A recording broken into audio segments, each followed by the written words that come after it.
What happens to my Social Security benefit if I stop working? We're going to dive into that. There's an article in CNBC. They said, what's your benefit going to be if you average $50,000 a year, or if you make $50,000 a year? I can't remember. And unfortunately, the article didn't show you that. You had to watch a video, and it was just weird. So I was doing a live stream the other day, and I said, okay, let's dive into this, where I show you how easy it is to figure this out. And I said, let me do a video on this again. I've done videos on this before. It's probably been a year since I've done a video on this. So let's dive into this. All right. So the first thing we're trying to accomplish to get our Social Security benefit, we have to understand what our average indexed monthly earnings are. All right, our AIME, your average indexed monthly earnings. The reason I highlight that is because the money you made in previous tax years. An example, I made $12,000 when I was a private first class in the infantry in 1990. All right, $12,000. That was how much I made and I paid taxes on in 1990. And for simplicity, we're going to say that has been adjusted under the average wage index increases. I'll talk about that in just a second, to be equal to 50,000 in 2020 numbers. And I don't know if that's spot on or not, but just for simplicity, just hear me out for just a second. Let's say I made $22,000 in 2000, the year 2000. We'll say the same thing. That equals 50,000 in today's dollars, all right? And again, I don't know if these numbers are spot on or not, but that is based on the 12,000 is going to be in index based on what's called AWI, your average wage index. And essentially what the government is doing here is this, okay, how much did the average wages increase from 1990 till today? That's your average wage index, and thus we're going to take the amount of money you made in a certain year, 1990 in this case, and we're going to adjust it based on the average wage index from those, 40, 30 years. And that will give us an equivalent of what it's worth today. So essentially what that's saying is 12,000 in 1990 is the equivalent of 50,000 today. All right, and so what happens here is we take your top 35 years of indexed earnings. Top 35 years of indexed earnings. So for simplicity, 12,000 is equal to 50,000 today. 22,000 is equal to 50,000 today, and so on and so on. And for simplicity, we're just going to say I made 35 years of 50,000 a year adjusted with indexing. So we're going to say we have 50,000 a year each year. I just made 50,000 a year. So again, that was an equivalent time frame. 1990 is 12,000, 2000 is 22,000, 2010 is 32,000, such and such. All right, so I just made the equivalent of 50,000 each and every year. Now, it matters not if I worked 30 years or 50 years. It matters not. It only matters. They take the top 35 years of earnings and they times that by 35. So in this case, we're going to say I worked for 35 years. On average, I made 50,000 a year, and we're going to take that, we're going to times those together as $1.75 million of adjusted total indexed earnings. So the problem here is I worked 40 years. I pay taxes. My employer paid taxes. I only get credit for 35. If I only work 30 years, I still have to look at it as if it's a 35-year time frame. We'll go into 30 years here in just a second. But the simplicity is that even if you work 50 years, it doesn't matter. They only take the top 35. The other taxes are just taxes you paid that you don't get credit for and your employer paid that goes into the Social Security Trust Fund. They're just taking your top 35 years of indexed earnings. You're timesing that by 35, and they give us this number right here, 1.75 million, which is our total indexed earnings. Now, we divide that by 420, and the reason we divide that by 420 because, again, we have 35 years of indexed earnings. Well, 35 times 12 is 420, which is what we use to solve our AIME, our average indexed monthly earnings. And that's what we're trying to solve because everything revolves around this one thing right here, your average indexed monthly earnings. And so what we have here is we take our trusty calculator and we say, what is 1.75 divided by 420? I think it's 4166. Yep, 4166. So our AIME is 4166. Now that is not our benefit. That's not our benefit. We have bend points here, and the first minus 960 is times that by 90%, and the rest, we'll have to figure that out here in just a second. The rest of your times by 32%. There's a third bend point here in just a second, but just bear with me. 3,200, 3,206 times by 0.32. All right. So the next, I think, is amount above $5,583. You times that by 15%. In this case, we don't need to worry about the third bend point. So remember, there's 3 bend points. It's 90%, 32%, and 15%. What that simply means is how much of your AIME, 4166 is your AIME, will your actual benefit be? And what that means is the first $960 of your AIME, you're going to get 90% of that as a part of your benefit. So we take 1226, well, I already had it on here. And 960 times 0.9, I think it's 864. Let's take a gander here. 960 times 0.9 is 864. So in this case, we take these two numbers because the first $960, we get 90% of that as part of our Social Security benefit.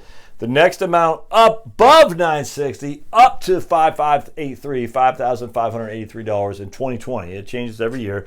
We get 32% of. So we got 3,206 above the 960 is equals our AIME. So in this case, we got 1026 plus 864. That is going to be our benefit plus 1026.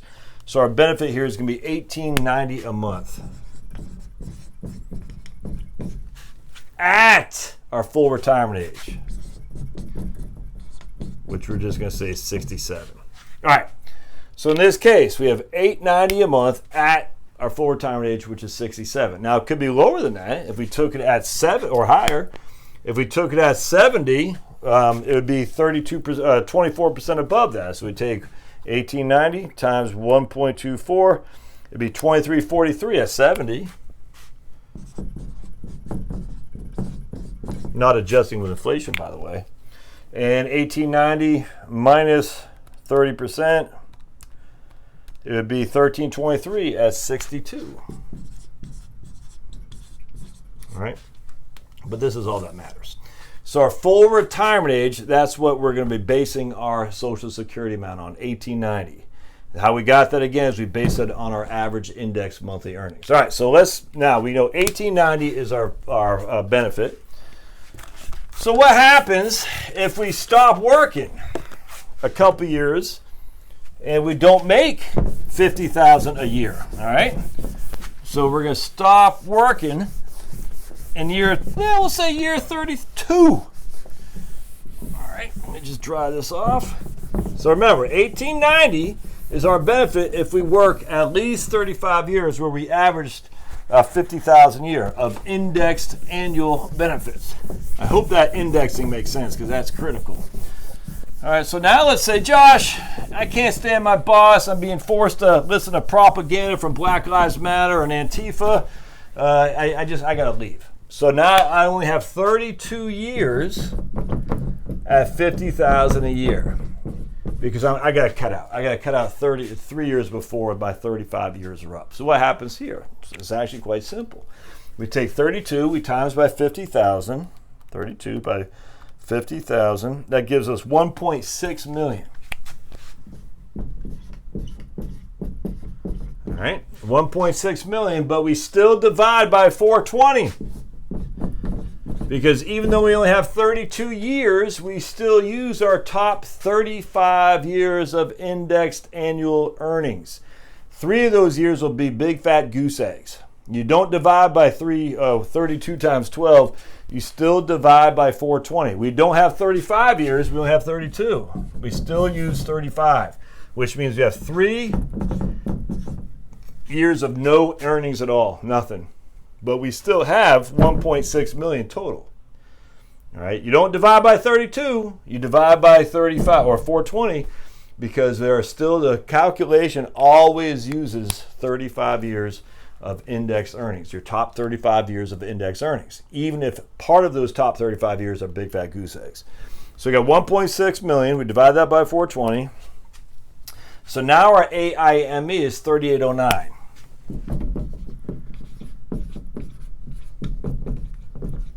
All right, so again, the first 960 times 0.9.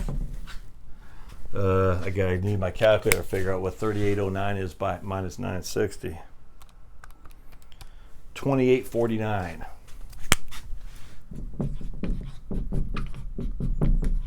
All right, so we know that this is going to be 864, and this is going to be, I do not know. So let's take a gander. 2849 times 0.32, 912. And I think I can do that. 1776. Oh, 1776. Ooh, America, baby. Yeah. As the Hodge twins say. Yeah. 1776. That's going to be a month. Ooh, Pablo. There you go. Power the like button for Pablo. A month at my FRA. So the difference between this right here, 1890 and 1776 is what? 114 a month. All right, so 114 a month difference for having worked 3 less years. All right, so 114 a month, we times that by 12, that's 1368 a year.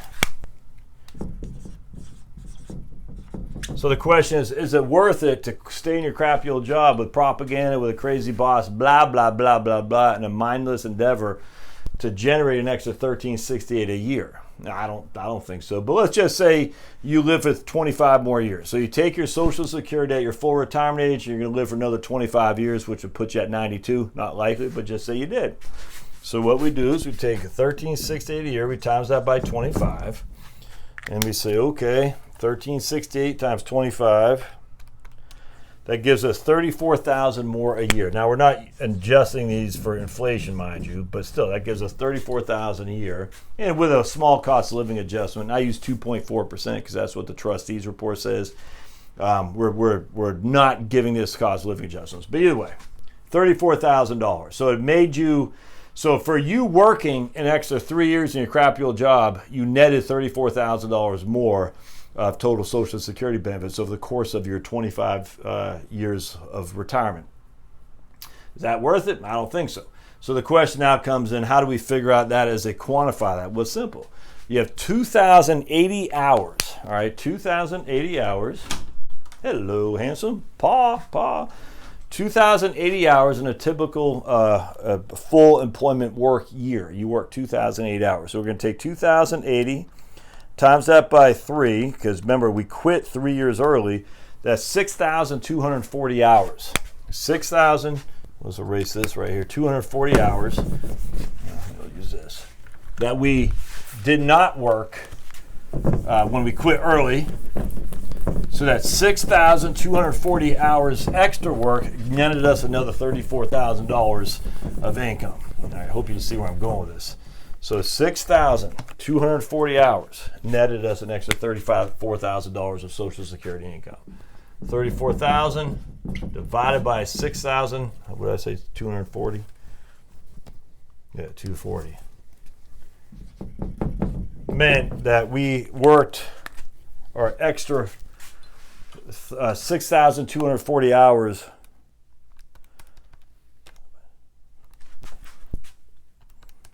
We were making $5.45 an hour.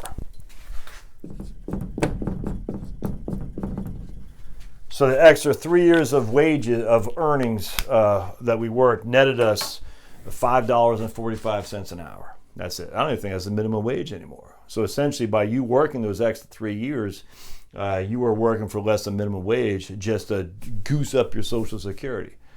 I don't think it's worth it. Now, you might be enjoying it, but could you do something else with those extra 6,240 hours? I mean, if we look at, what's the name, Malcolm Gladwell, the 10,000 hour thing, which, I think there's some issue with, but I still think it makes sense. The more you focus on something, the better you get. you're 62% away of the 10,000 hours to achieve superiority in whatever the thing you want. Could you have done something else with those extra 6,240 hours to enjoy your life as opposed to staying in your crappy old job to net you an extra $34,000? I think so. Now, everyone says, but Josh, how are you going to work? What kind of income you're going to get? What, blah, blah, blah. I get all that. We're just talking about what happens if you quit. What happens to your Social Security if you quit? We're not talking about the other things. We can certainly do that for sure. But in this case, if you quit before 35 years, what happens to your Social Security? And I just showed you. I mean, the proof is just right there. There's no two ways around that. The only thing we could discount is we are not adjusting these with cost of living adjustments. But the cost of living adjustments go on both sides. I mean, it goes both on quitting 32 years and 35 years. I mean, the cost of living adjustments do work on both sides. So it's not as if we're giving a short shift to quitting early. We're just saying at the end of the day, we're not using that. But, it's roughly the same. I don't know. So there you go. Now, if you're making $100,000 a year, and now you go to $20,000 a year, what happens? Well, it's the same process. Once you get a significant amount of years of index earnings, working extra 2 or 3 years isn't going to make it or break it. It's just not. It's just not going to do that. Now, if you work a couple extra years at $100,000 as opposed to zeros like we showed here, will that help? Sure, it absolutely. You'd make, instead of making $1,890, you'd probably have about $1,950 or so. So you'd make another $50 or $60 a month. Again, but you're only talking, what's that, $2,000, $2,400, $2,500 more a year? I mean, $200 a month times 12 is $2,400 a year. Is that worth it? I don't think so. But anyway, hope this helps. Love to hear your comments. Put some questions in there because this is a big deal. I get this question a lot. What happens if I quit my crappy old job to my Social Security? Love to hear your thoughts. Thanks now.